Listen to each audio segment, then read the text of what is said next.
ระมหาเถระพระเถรานุเถระเจ้าคณะพระสังฆาธิการทั่วโลกมีพระเดชพระคุณพระธรรมเสนาบดีเจ้าคณะภาค7วัดพระธาตุวสุเทพเป็นต้นและขออำนวยพรในท่านผู้ฟังท่านผู้ชมสาธุชนพุทธบริษัททั้งหลายมีพิเนติแก้วเคนเป็นต้นวันนี้FC ตัวจริงพิเนติแก้วเคนเข้ามาตั้งแต่หัวรุ่งเขาเรียกว่าไก่ยังไม่ทันโหพระสุริโยยังไม่จับขอบฟ้า สำนวนปานาธรรมาสยังไม่เสร็จพิเนติเข้ามาแล้วก็เลยได้เป็นต้น วันนี้ได้เป็นต้นล่ะมีพิเนติเป็นต้นกราบนมัสการครับอาจารย์เหมือนกันนะโอ้วันนี้เมื่อกี้นี้ก็มี FC จากกรุงเทพเข้ามานะคุณโยมจิรประภาขันธปรับใช่ไหมถามเรื่องการไปเอสโตเนียปีหน้าเดือนพฤษภาปีหน้าจะไปเอสโตเนียก็ถามมีคนสนใจไปไหมว่างั้นนะยังไม่ได้ประชาสัมพันธ์ยังไม่ได้ประชาสัมพันธ์เดี๋ยวก่อนสอบเสร็จก่อนเดือนมกราปีหน้าเนี่ยสอบเสร็จเดือนวันที่21สอบ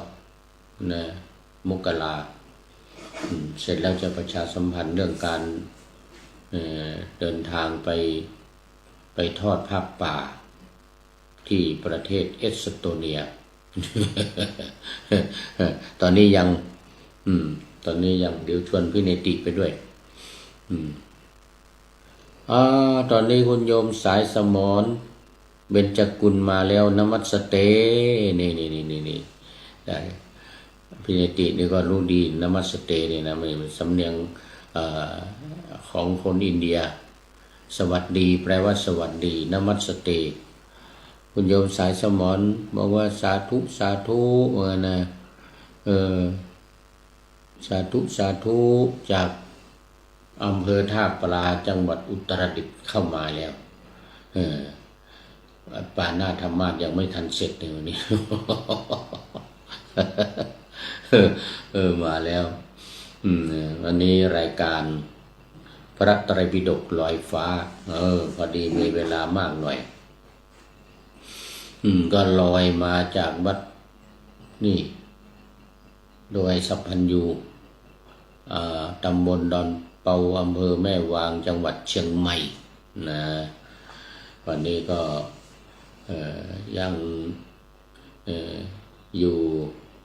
อบรมบาลีก่อนสอบที่วัดดอยสัพพัญญูแห่งนี้มีท่านพระครู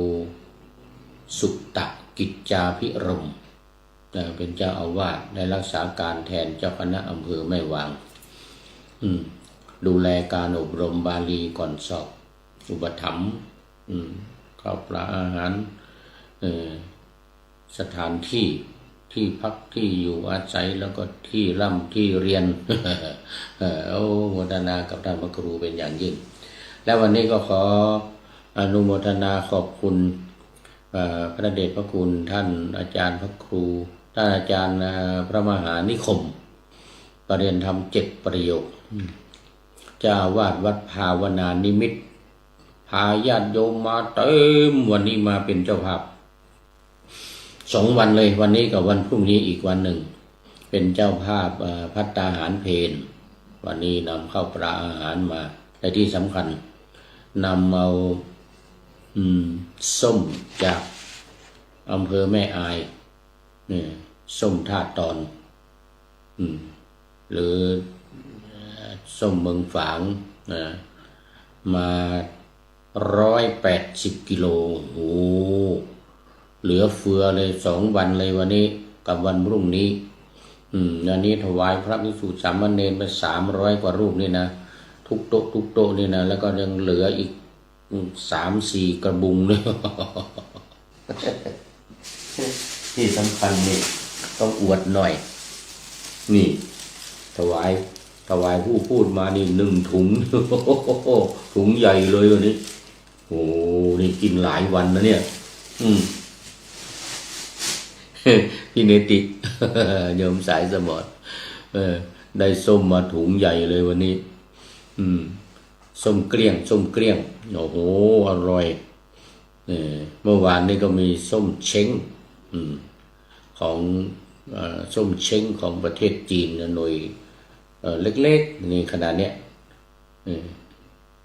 เมื่อวานนี้ได้มาส้มเช้งเป็น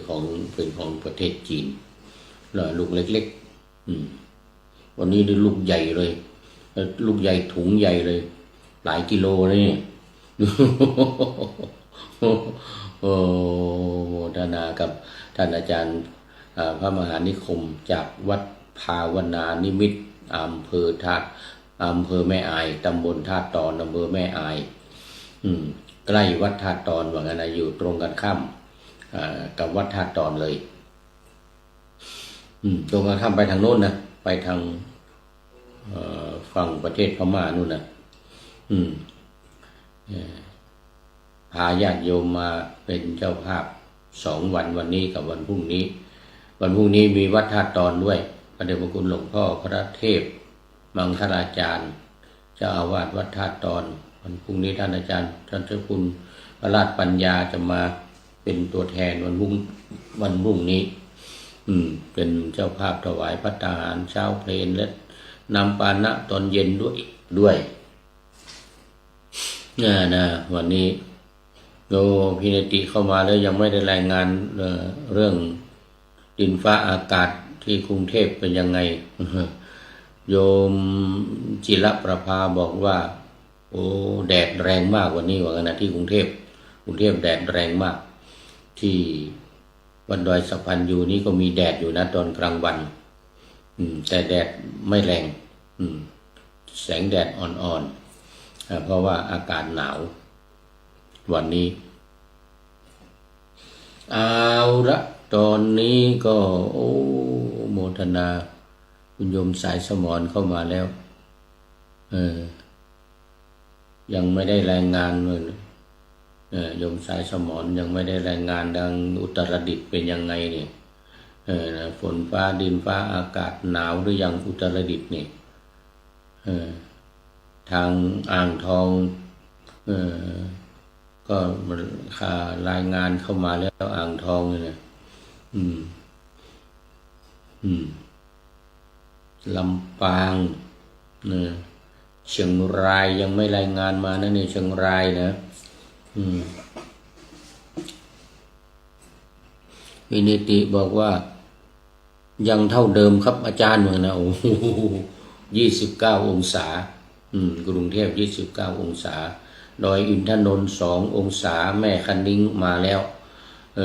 แม่คันนิ้งบนดอยอินทนนท์ออกแล้ว2 องศาแล้ววันก่อนมีรายงานมาจากบนถ้ำหลวงดอยหลวงเชียงดาว3 องศาโยมไปเดินขึ้นดอยมา3 องศาเอาแล้วตอนนี้เมื่อกี้นี้ท่านพระครูวัดพวกช้างพระครูวิมลรัตนวัดเจ้าคณะตำบลไหยาเขต 2เข้ามาในรายการเมื่อกี้นี้รายการก่อนที่ผ่านมารายการธรรมะหลังธรรมวัดเย็นวันนี้วัดไตรปิฎกลอยฟ้าเป็นรายการสุดท้ายในวันนี้บันทึกเสียงล่วงหน้ามา1 วัน รายการจะออกวันพรุ่งนี้ตอนเช้า8 นาฬิกาถึง9 นาฬิกา5 สถานี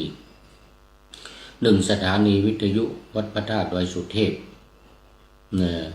ระบบ FM 96 เมกะเฮิรตซ์มีพ่อครูวันลบนามวงพรหมเป็นผู้อำนวยการ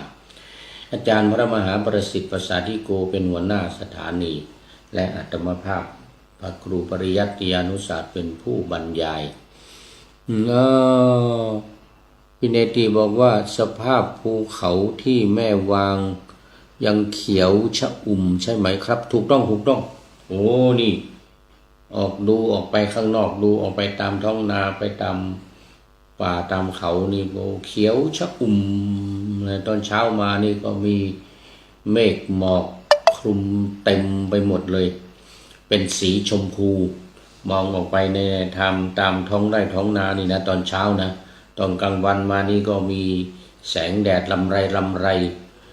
แล้วก็ป่าไม้เขียวชอุ่มอย่างที่เนติว่าอำเภอแม่วางนี่นะเป็นเราจะเรียกอีกอย่างหนึ่งว่าเมืองในหมอกก็ว่าได้นะมันใกล้กับแม่ฮ่องสอนนี่ แม่ฮ่องสอนนี่เมืองในหมอกแม่วางนี่ก็บรรยากาศคล้ายๆกันนะนี่แม่วางแม่วินแล้วขึ้นไปนี่ก็แม่ลาหลวงแม่ลาหลวงแม่ลาน้อยนะติดนี่แหละติดอำเภอแม่วางขึ้นไปนี่แหละแม่ลาหลวงแม่ลาน้อยจังหวัดแม่ฮ่องสอนเมืองในหมอก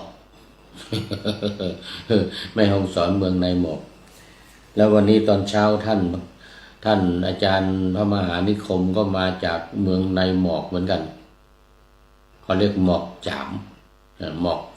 ที่อำเภอแม่อายนะเมืองในหมอกเหมือนกันอำเภอแม่อายเนี่ยบอกว่ามาออกแม่อายมาตั้งแต่ตี 5หนาวมากว่างั้นหนาวมากที่อำเภอแม่อายแม่วางนี่ก็เขียวชอุ่มอย่างว่าเนี่ยตอนนี้ก็เหมือนกันแถวภูเขาอำเภอแม่วางนี่แม่วางแม่วินเข้าไปข้างในนี่สายน้ำน้ำตกนะที่แม่วินนี่นะอำเภอแม่วางนี่แหละแม่วินมีน้ำตกสวยงามมากเอาแล้วตอนนี้ก็มาสู่เนื้อหาสาระของธรรมะกันเลย เดี๋ยวมันจะหมดเวลา เมื่อกี้จัดรายการธรรมทัศน์ได้เล่านิทานน้อยเดียวหมดเวลาไปซะก่อนเดี๋ยวโมโอเอวิหารหลายมากไม่ได้เดี๋ยวหมดเวลา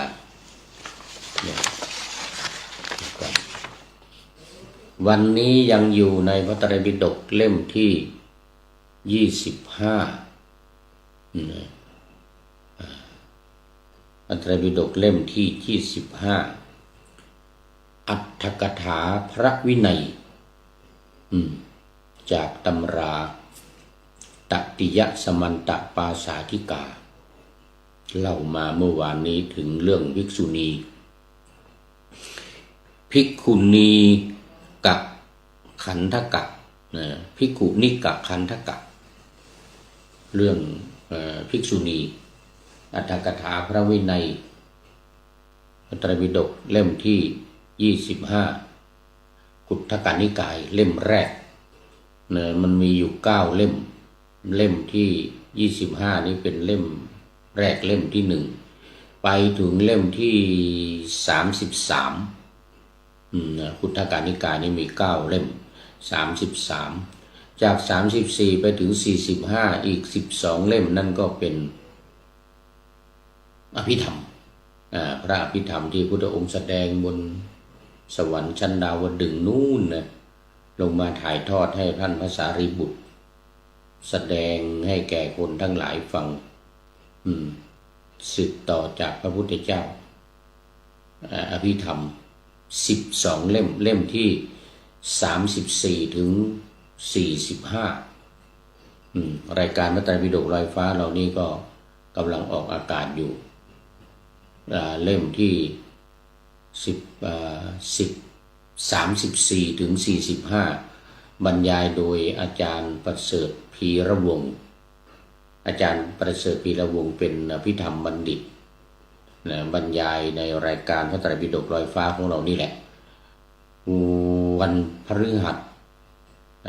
แล้วก็วันเสาร์วันอาทิตย์3วันเวลา 18 นาฬิกาถึง 19 นาฬิกาวันพฤหัส แล้วก็วันเสาร์และวันอาทิตย์นะ3 วันเวลา16 18 ถึง 19 นาฬิกาท่านผู้ฟังจะติดตามฟังชมทางเฟซก็ได้เฟซของอาจารย์ประเสริฐพีระวงศ์นะรายการพระไตรปิฎกลอยฟ้าเหมือนกันนี้แต่เป็นพระอภิธรรมนะเล่มที่34 ถึง 45แต่ของพระสูตรนี้เล่มที่25 ถึง 33ขุททกนิกายกำลังเล่มแรกตอนนี้ขอต้อนรับคุณโยมทิพวรรณสินธุวงศ์นี่FCตัวจริงอีกท่านหนึ่งน้อมสาธุโอ้โหดีใจเมื่อกี้คุณโยมจากมีล้านนาเนี่ยบอกเข้ามาบัดตันว่างั้นนะมาสุดท้ายหมดเวลาตอนนี้ก็คงชมอยู่คุณโยมจากมีล้านนานะตอนแรกเข้าใจว่าเป็นวัดป่าตันบ้านเมืองบ้านป่าตันนึกว่ามีล้านนาอยู่ที่ตำบลป่าตันแต่ก็เขียนกำเมืองมาบอกว่าเข้ามาบัดตันมาจ้าเข้ามาจ้าเหมือนกันนะมีล้านนาโอ้มาแล้วว่าก็มาแล้วลิ้นมันตันเข้าปากมาแล้วมีล้านนาคุณโยมเป็น FC ตัวจริงของรายการเราแล้ววันนี้หลายวันมาแล้วเข้ามาทุกรายการรายการนี้เป็นรายการสุดท้ายละพระไตรปิฎกลอยฟ้า1 ชั่วโมงอยู่ด้วยกันเด้อ1 ชั่วโมงพี่เนติเป็นต้นวันนี้นะได้เป็นต้นนะเพราะว่าเข้ามาปะหน้าธรรมะยังไม่ทันจบก็เลยได้เป็นต้นมีล้านนาโยมบอกว่าน้อมกราบไว้สาเจ้าวนาสาธุเจ้าค่ะโอ้ดีใจวันนี้FC เข้ามากันเยอะแล้วอาจารย์ดร.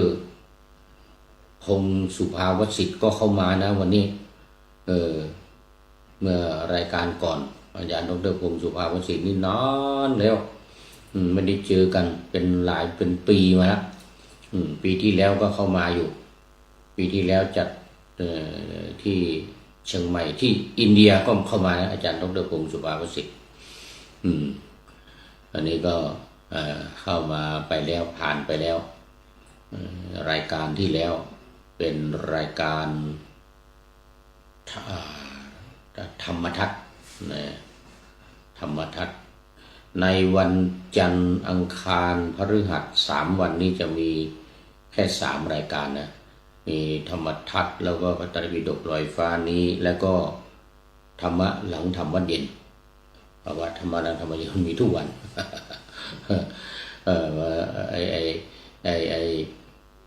ธรรมทัศน์ก็มีทุกวันธรรมทัศน์นี่ทุกวัน7:30 นาทีนะพระไตรปิฎกลอยธรรมะหลังธรรมวัดเย็นนี่ก็18:40 นาทีนะทุกวันแล้วก็นี่พระไตรปิฎกลอยฟ้านี่ก็ทุกวัน8 นาฬิกาถึง 9 นาฬิกาส่วนที่วัดพระธาตุดอยสุเทพนั้น5 ทุ่มถึงเที่ยงคืนทุกวันเหมือนกันสำหรับคนนอนดึก สำหรับคนนอนดึกที่วัดฝายหินวัดปากทางเจริญวัดพระพุทธบาทอุดมอำเภอฝางวัดทางเจริญนี่อำเภอดอยหล่อนะนี่ใกล้ๆนี่แหละใกล้ๆนี่แล้วก็ลำปางสถานีวิทยุมจร.วิทยาลัยสงฆ์นครลำปาง8 ถึง 9 นาฬิกาทุกวันเอาแล้ววันนี้มาต่อเรื่องภิกษุณีกันเมื่อวานนี้เล่ามาถึงตอนที่ฉัพพคีภิกษุณีคือแก๊งภิกษุณีที่เป็นแก๊งอยู่6 รูปฝ่ายภิกษุก็มี6 รูปเหมือนกันฉัพพคีเหมือนกัน ตอนนี้ขอต้อนรับพระเดชพระคุณหลวงพ่อสุทธิสงึมรำจากจังหวัดบุรีรัมย์อันนี้ก็เป็น FC ตัวจริงเข้ามาทุกรายการเหมือนกันโมทนาเป็นอย่างยิ่งหลวงพ่อกำลังจะเล่าเรื่องภิกษุณีเล่ามาหลายวันละภิกษุณีนี่มาหลายวันละภิกษุณีขันธกะนี่นะในพระไตรปิฎกเล่มที่25ภิกขุณีกะขันธกะเรื่องเกี่ยวกับภิกษุณีเริ่มตั้งแต่พระนางมหาประชาบดีโคตมีแล้วจากกบิลพัสเดินจากเสด็จเดินจากเมืองกบิลพัสพร้อมกับเจ้าสักกิยานีทั้งหลาย500 รูป500 คนห่มผ้าเหลืองมาเลยห่มผ้ากาสาวพัสนี่มาจากเมืองกุสินาราเดี๋ยวกบิลพัสมาไวสาลี380 กิโลมาขอบวชตั้งแต่กบิลพัสโน่นพระพุทธเจ้าไม่อนุญาตไม่ทรงเห็นด้วยไม่อนุญาตว่าภิกษุณีบวชจะลำบาก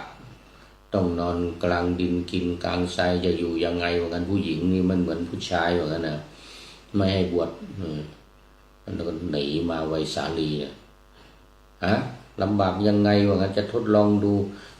ประชาบดีโคตมีพร้อมกับสักกิยานีเจ้าสักกิยานี500พากันเดินมาเลยว่างั้นนี้จะลำบากยังไงว่างั้นนะ380 กิโลเดิน380 กิโลเดินจากกบิลพัสมาไวสาลีเนี่ยพระพุทธองค์ก็ห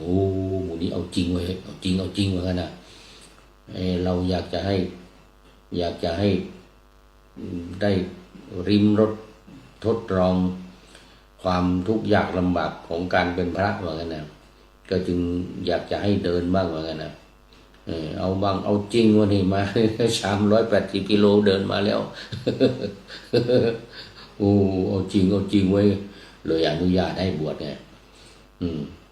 ญาติได้บวชให้ได้ริมรสทดลองความทุกข์ยากลำบากนอนกลางดินกินกลางทรายนี่นะเอาจริงเนี่ยนะ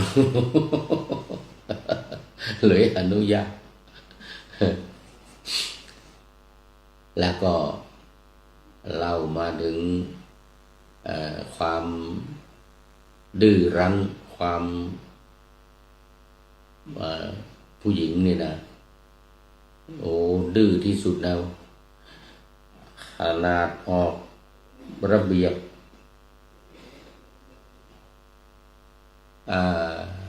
เดี๋ยวอะไรคฤธรรม8 ประการมาแล้วนะบอกว่ามีอยู่ข้อหนึ่งว่าต้องอยู่ในวัดที่มีภิกษุ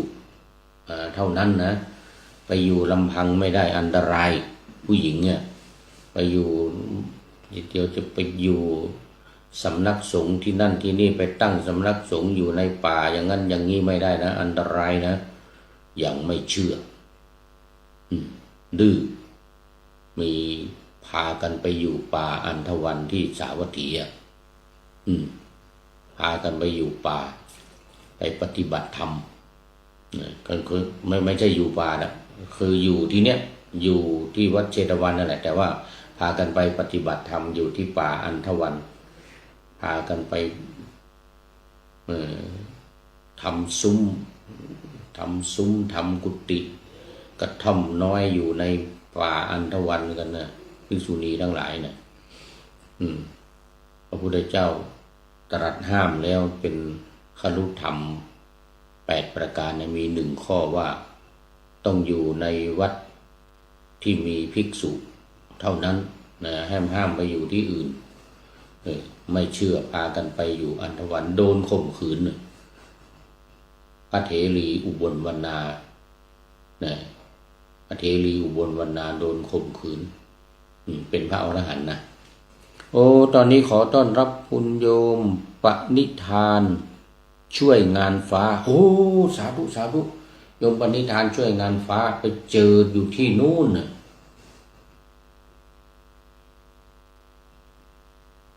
ไอร์แลนด์โอ้เจอที่ประเทศไอร์แลนด์นี่คุณโยมปณิธานช่วยงานฟ้านี่นะโอ้สาธุสาธุสาธุยกมือมาแล้วยกมือสาธุมาแล้วเป็นช่วยงานฟ้านี่หมายถึงว่า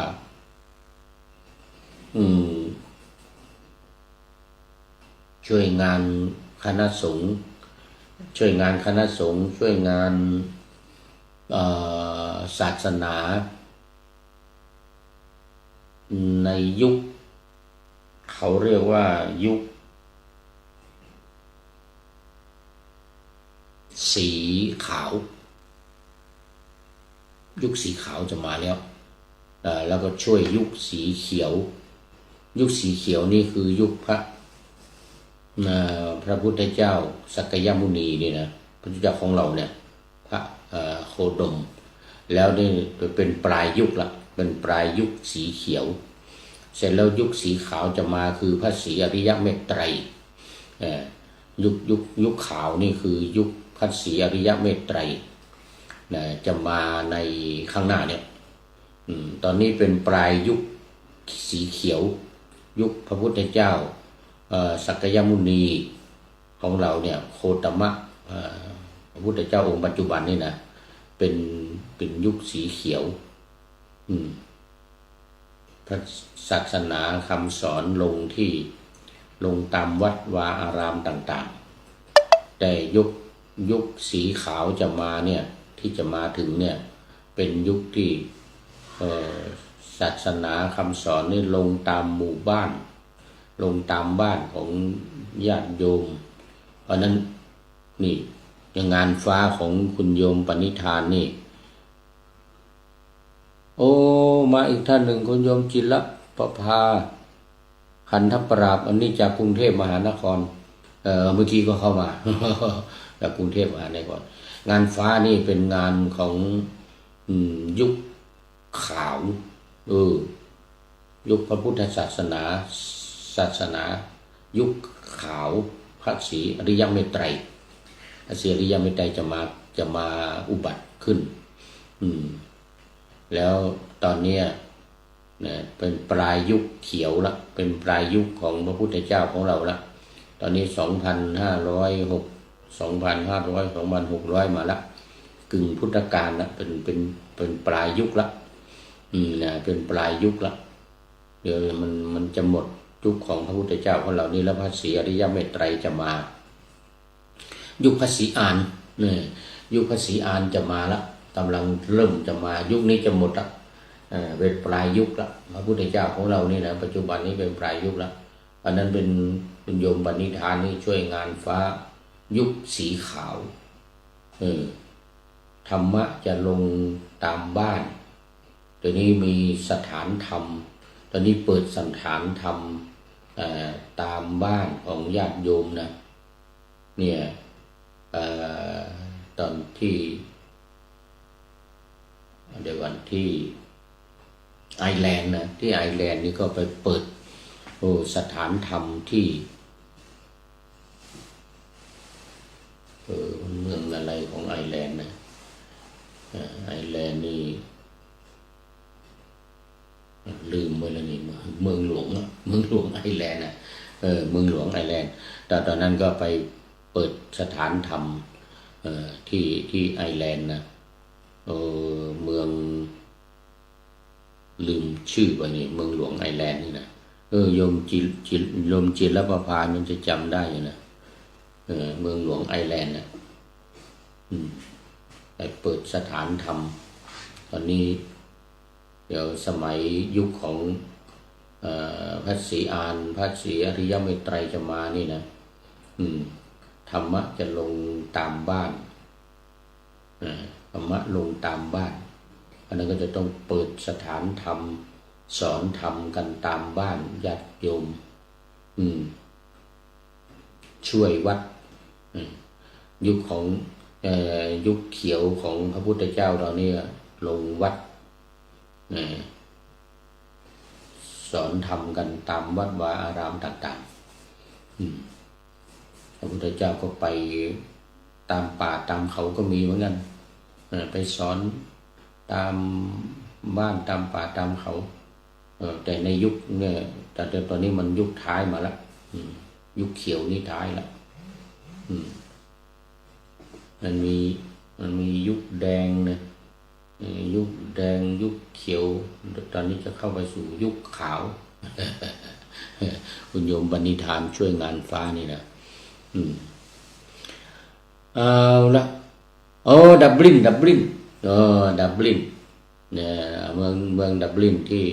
นั่นนะไปเปิดสถานธรรมสอนธรรมกันที่บ้านของโยมเปิดสถานธรรมอันนั้นอาจารย์เหยาก็ไปอาจารย์เหยาก็ไปอาจารย์ใหญ่จากไต้หวันจากประเทศไต้หวันก็มาลืมชื่อไปเนี่ยนะมากันใหญ่จากประเทศจีนแผ่นดินใหญ่ก็มามีมากันหลายคนอาจารย์เหยาไปจากกรุงเทพเอาละตอนนี้เรื่องของภิกษุณีแล้วนี่นะแล้วเมื่อวานนี้เรามาถึงภิกษุณีต้องอยู่กับวัดในครุธรรม8ประการนี่นะข้อที่มีหนึ่งมันข้อที่5หรือข้อที่6นี่แหละสัก5หรือ6คือภิกษุณีเนี่ยต้องอยู่ในวัดที่มีภิกษุเท่านั้นเขาต้องแบ่งเขตกันนะอย่างนี้ที่เชตวันเนี่ยจะแบ่งเขตทางด้านเหนือเป็นภิกษุณีทางด้านใต้เป็นพระภิกษุเอาภิกษุสงฆ์ที่อยู่ทางด้านใต้หมดเลยด้านใต้ด้านทิศตะวันตกเฉียงใต้นี่นะตะวันตกเฉียงใต้นี่นะแล้วก็ขีดเส้นขั้นกลางเนี่ยทางด้านหลังกุฏิของพระพุทธเจ้าไปทางด้านเหนือนะจะเป็นภิกษุณีหมดเลยแล้วก็ห้ามพระภิกษุสงฆ์เนี่ยเข้าไปเขตภิกษุณีก็ห้ามมาเขตภิกษุสงฆ์นะพระสงฆ์นี้จะไปได้ก็เป็นพระที่ได้รับ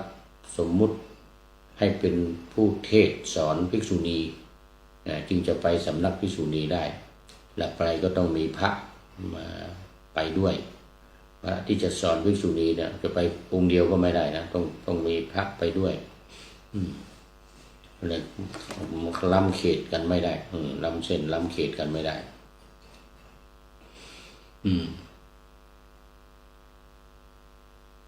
โบสถ์นี่นะก็โบสถ์ของภิกษุณีก็ต้องมีโบสถ์ของภิกษุณีอยู่ฝั่งทางโน้นทางด้านเหนือวัดเชตวันนี่นะโบสถ์ของภิกษุณีก็มีเวลาจะฟังปาติโมกข์เนี่ยก็ต้องฟังโบสถ์ของภิกษุณีแต่มันมีระเบียบอยู่ว่าคฤธรรมในคฤธรรม8ประการเนี่ยการฟังอุโบสถเนี่ยฟังปาติโมกข์เนี่ยภิกษุณีนี่ต้องฟังสองสงฆ์นะก็ฟังของฝ่ายร่วมที่จะมาร่วมได้นะบทของภิกษุสงฆ์นี่นะภิกษุณีต้องมาฟังปาติโมกข์2ฝ่ายภิกษุสงฆ์นี้ด้วยแล้วก็ฟังฝ่ายภิกษุณีด้วยนี่แล้วมีอีกข้อหนึ่งวันปวารณานะมหาปวารณาวันออกพรรษานะภิกษุณีเนี่ยจะต้องปวารณาสงฆ์2ฝ่ายมาปวารณาฝ่ายภิกษุสงฆ์ด้วยปวารณาฝ่ายภิกษุณีสงฆ์ด้วยนี่อย่างนั้นปวัตตินีหรืออุปัชฌาย์ฝ่ายภิกษุณีเนี่ยมีตั้งแต่นามหาประชาบดีเป็นต้นมานะ ฝ่ายอุปัชฌาย์ฝ่ายภิกษุณีนี่เขาเรียกว่าวัตตินีนะก็บวชเนี่ยเวลาจะบวชเป็นพระเนี่ยต้องบวชฝ่าย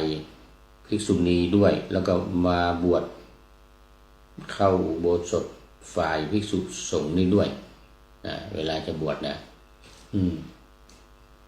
ต้องมีอยู่ข้อหนึ่งรู้สึกว่าจะเป็นข้อ2นะภิกษุณีเนี่ยก่อนจะบวชเนี่ยต้องถือศีลเขาเรียกสิกขามานาอีก2 ปีไม่ใช่ว่าก็เป็นภิกษุณีได้นะยกเว้นชุดแรกนะ500ชุดแรกชุดของพระนางมหาประชาบดีโคตมีเป็นประธานเนี่ยนะชุดนี้บวชได้เลยพระองค์มีรับสั่งให้บวชภิกษุณีได้เลย500 รูปชุดแรกต่อมานี่ต้องบวชในสำนักของภิกษุณีมีมหาประชาบดีโคตมีเนี่ยเป็นอุปัชฌาย์รูปแรกก็เรียกว่าปวัตตินีเสร็จแล้วก็พอบวชใครจะบวชเนี่ยอยู่เป็นสิกขามานาเนี่ย2 ปีถือศีล6 ข้อ1 2 3 4 5 6นั่นแหละของสามเณรเนี่ยศีลของสามเณรศีลของอุบาสกอุบาสิกาเนี่ยศีล8เนี่ยนะแล้วก็นับไปถึงข้อ6วิกาลโภชนาเวรมณี6 ข้อเนี่ย6 ข้อนี้2 ปีเรียกว่าสิกขามานาก็คือเตรียมบวชเตรียมเป็นภิกษุต้อง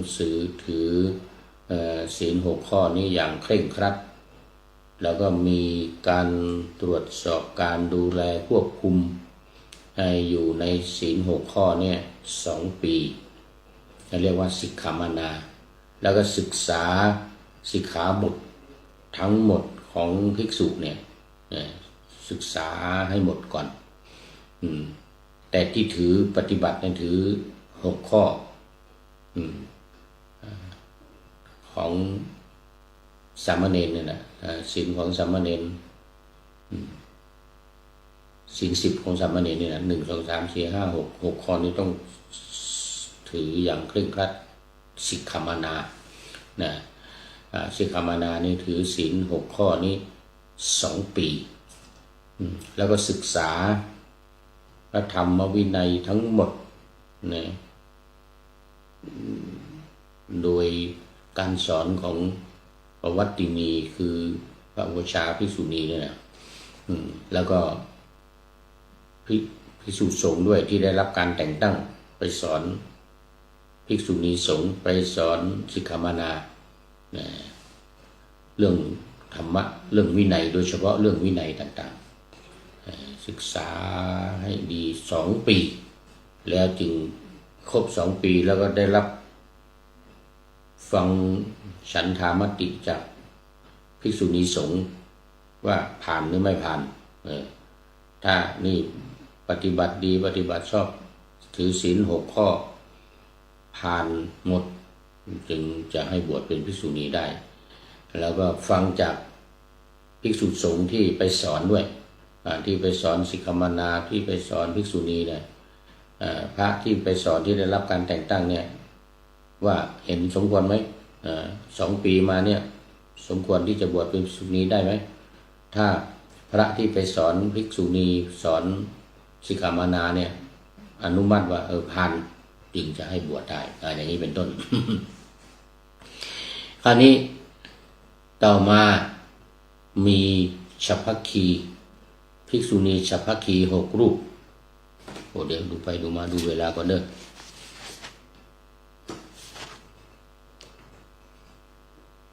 อย่าง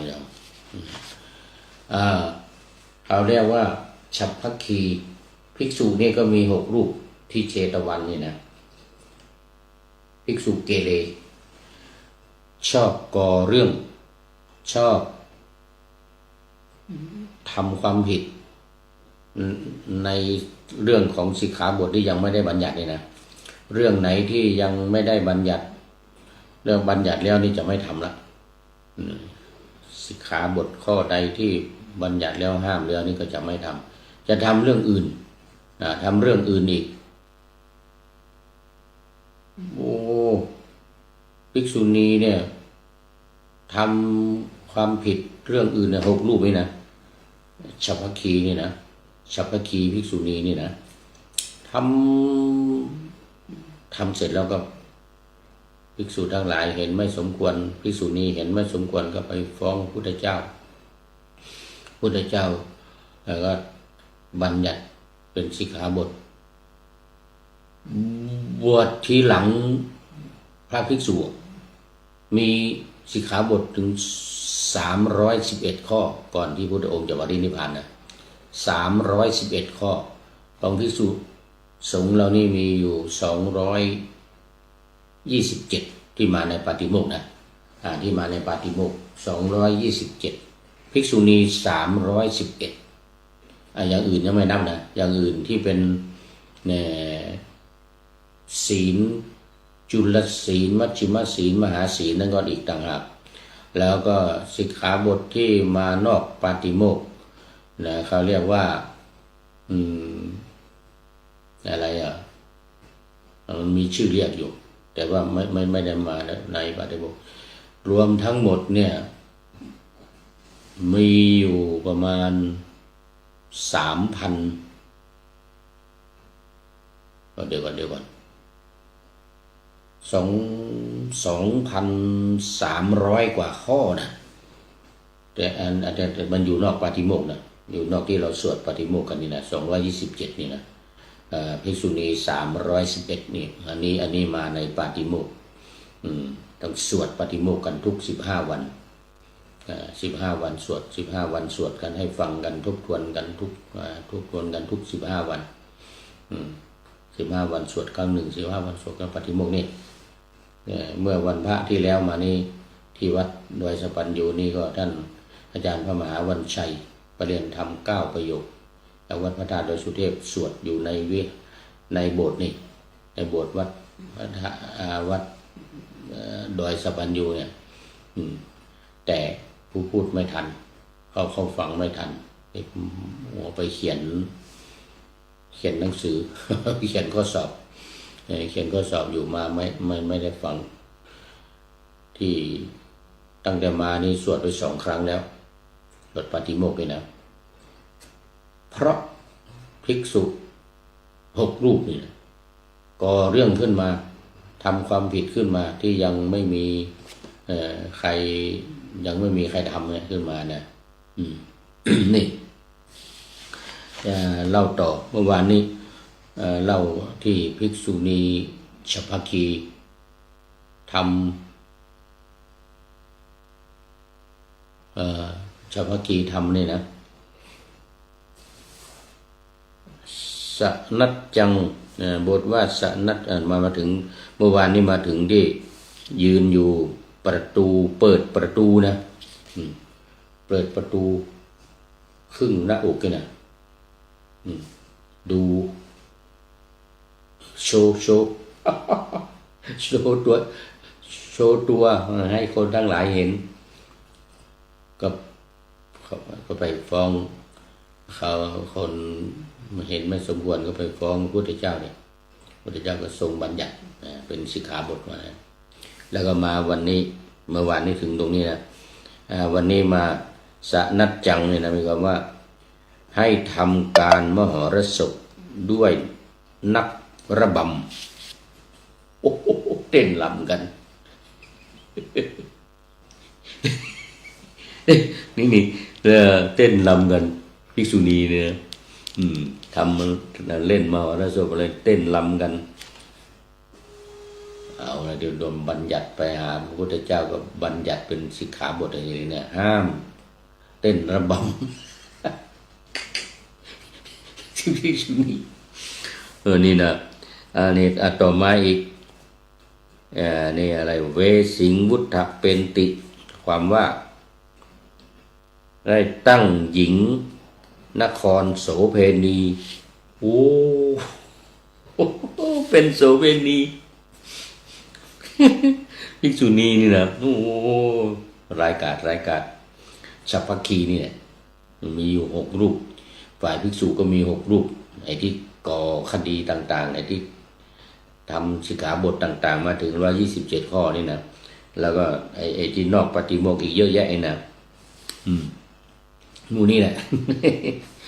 เต้นระบำกันแล้วนี่เป็นโสเพณีเนี่ยเป็นโสเพณีก็มีขายตัวจนเดือดร้อนไปถึงพระพุทธเจ้าทรงบัญญัติปานาคารัง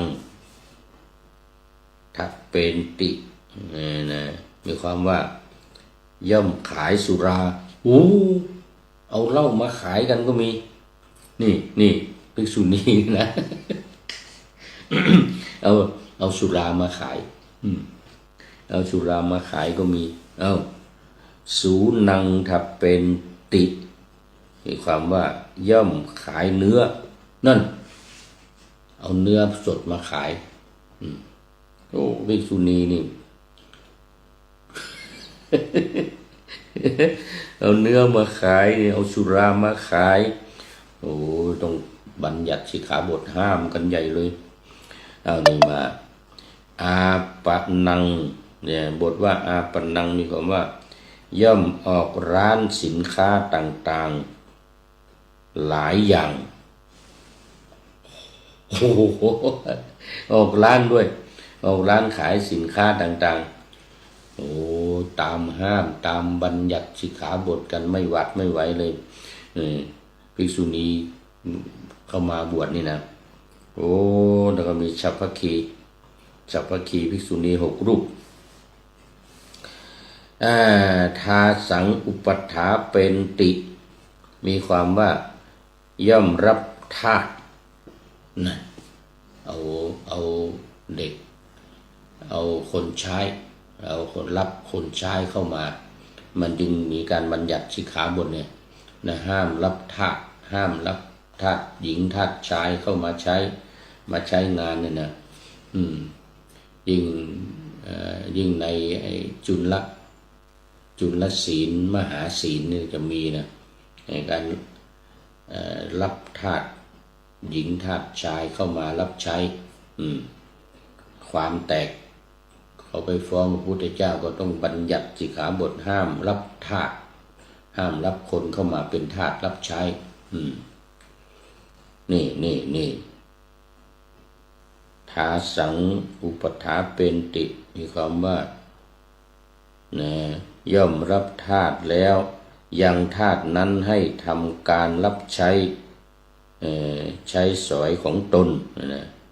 แม้ในทาสีเป็นต้นก็มีนัยยะเดียวกันนี้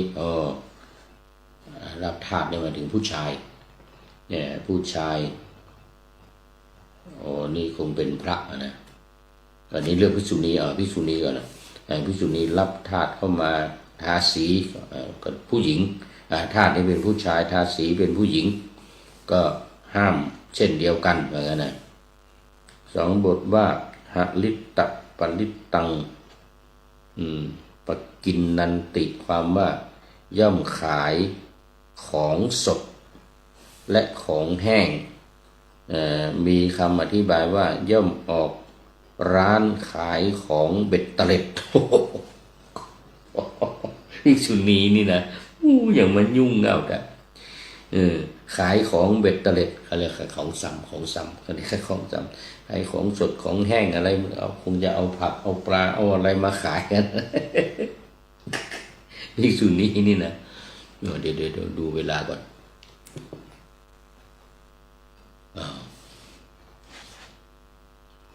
เดี๋ยวใกล้เวลาจะหมดต้องบัญญัติสิกขาบทกันเนี่ยมาบวชทีหลังมีสิกขาบทเยอะกว่าพระอีกนะเนี่ยคาถาว่าด้วยจีวรเขียวทั้งปวงเป็นต้นผ้าเขาให้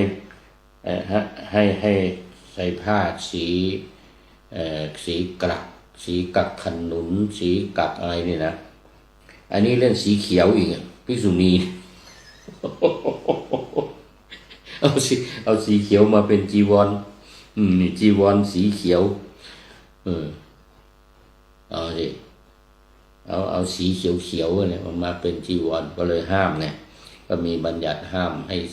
ห้ามสีเขียว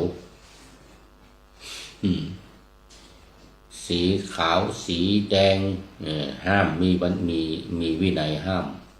ไม่ให้มาทำเป็นจีวรอันนี้ไปเอาสีเขียวเนี่ยภิกษุณีเนี่ย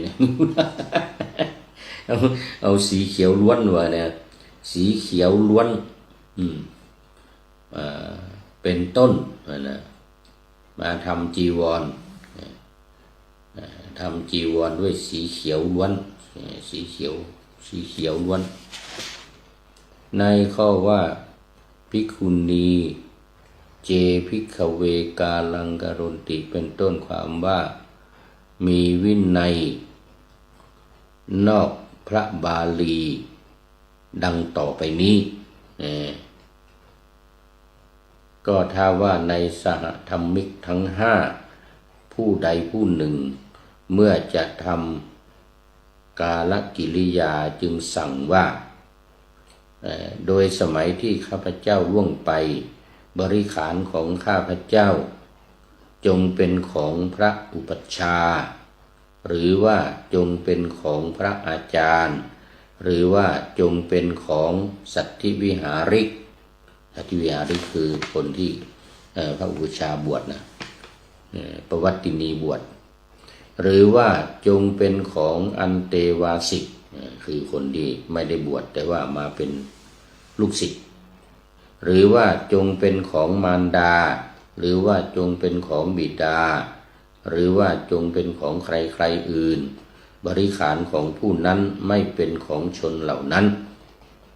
คงเป็นของสงฆ์เท่านั้นห้ามภิกษุณีบางรูปเวลาใกล้จะตายแล้วก็สั่งว่า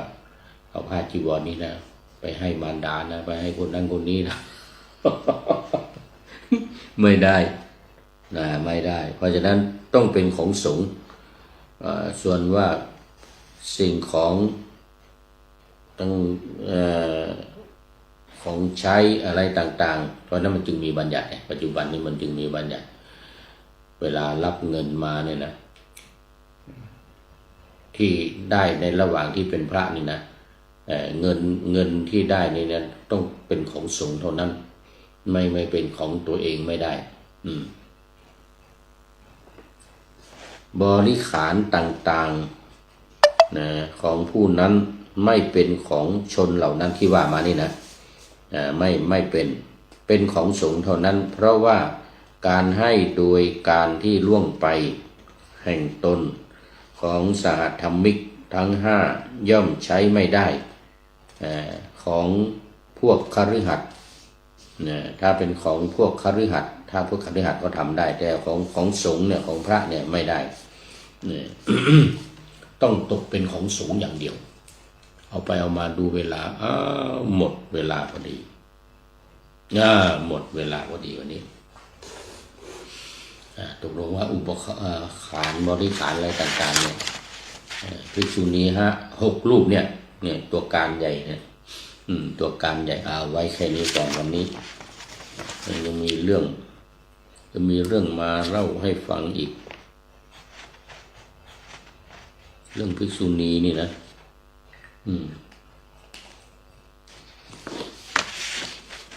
มีเรื่องหลายเรื่องหลายเล่าเอาละนิยมจิรประภาก็เป็นท่านสุดท้ายเข้ามาวันนี้โยมปณิธานงานฟ้าโมทนากับทุกท่านที่เข้ามาแล้วนะเป็นอย่างยิ่งในวันนี้หมดเวลาจะดูข้อคิดท้ายรายการนิดนึงวันนี้ได้จากคุณสุดาMindset Trade เรียนเป็นแอปใน Facebook คุณสุดาให้ข้อคิดท้ายรายการนี้ไว้ว่าเวลาโกรธอย่าพูดอะไรนะเวลาทุกข์ใจอย่าทำโดยไม่คิดเวลาผิดอย่าแก้ตัวเวลากลัวอย่าหนีเวลาอารมณ์ดีอย่าสัญญาเวลาอารมณ์ดีพูดกันเนี่ยนะไปสัญญาโน่นสัญญานี่เวลาผิดอกผิดใจ เวลาเกลียดเวลาชังขึ้นมาแล้วเดือดร้อนเวลาอารมณ์ดีอย่าสัญญาเวลามีปัญหาอย่าจมปลักคืออย่าไปจมปลักอยู่กับปัญหานั้นเวลารักอย่าไปหลง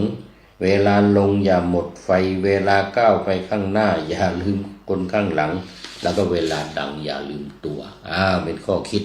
ฝากไว้ท้ายรายการวันนี้ขอบคุณคุณสุดา Mindset เทรดเรียนเหล่านี้นะใน Facebook วันนี้ขอน